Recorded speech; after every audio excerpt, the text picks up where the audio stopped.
2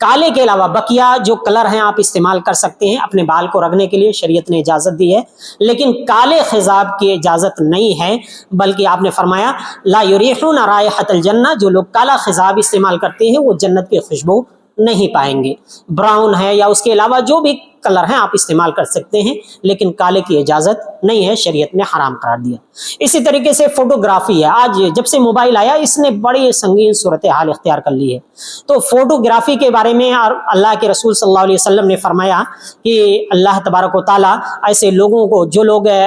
تصویریں بناتے ہیں، ایک تو موبائل والی ہے، تو ضرورت کے تحت جو ویڈیوگرافی ہے، جیسے کوئی پروگرام ہے دینی ہے، علماء نے اس تعلق سے ذکر کیا ہے، یا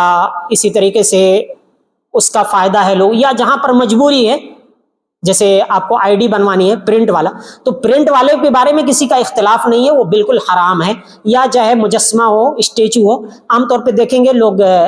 دکانوں کے اندر اسٹیچو لگاتے ہیں کپڑے بیچنے کے لیے، اس پہ اسٹیچو، یہ سراسر حرام ہے۔ آپ کے گھر میں اسٹیچو تھا، رسول اکرم صلی اللہ علیہ وسلم کو فرشتے نے کہا، حکم ہوا کہ اس کی گردن توڑ دیجئے، اگر استعمال ہی کرنا ہے اس کی گردن توڑ دیجئے، گردن نہیں ہونی چاہیے۔ لیکن جو خواتین کے اسٹیچو ہوتے ہیں اس سے فحش کاری پھیلتی ہے، بدکاری پھیلتی ہے، ان کے شیپ بنے ہوتے ہیں، اس کی بالکل بھی اجازت نہیں ہو سکتی ہے۔ مردوں کے اگر بنائیں تو ایسی شکل و صورت نہ ہو کہ مردوں کی طرح ہو، آپ سیدھا سیدھا ایک درخت کی طرح بنا دیجئے، آپ کو کپڑا لٹکانا ہے لیکن اس میں گردن نہیں، سر نہیں ہونا چاہیے، اس طرح کا تو کر سکتے ہیں، لیکن مکمل جو مجسمے ہوتے ہیں شریعت میں اس کی بالکل بھی اجازت نہیں ہے، گنجائش نہیں ہے، بلکہ یہ حرام قرار دیا گیا ہے۔ شریعت نے بڑے ہی سختی سے منع کیا ہے، کہا ہے کہ ایسے لوگوں کو مکلف کیا جائے گا کہ اس میں روح پھونکے، اور ایسا وہ کر نہیں پائیں گے، اس میں روح نہیں پھونک پائیں گے۔ لہذا ہاں بس موبائل کے حد تک اس کی اجازت ہے کہ موبائل میں جیسے ویڈیوگرافی کوئی پروگرام ہے، وہ بھی جو ویڈیوگرافی فلمانے کے لیے یا کامیڈی بنانے کے لیے، اس طرح کی چیزیں کرنے کے لیے اجازت نہیں ہے، بس دینی ناحیت سے جس میں لوگوں کو فائدہ پہنچانا ہو اس ناحیت سے کسی حد تک اس کی گنجائش ہے۔ ہاں پرنٹ والے کی بھی اجازت اس صورت میں ہو سکتی ہے جب کسی مجرم کو پکڑنا ہو، کوئی شخص ہے جو جانتا ہے، اس نے مجرم کو دیکھا ہے، اور وہ اس مجرم کو پکڑنے کے لیے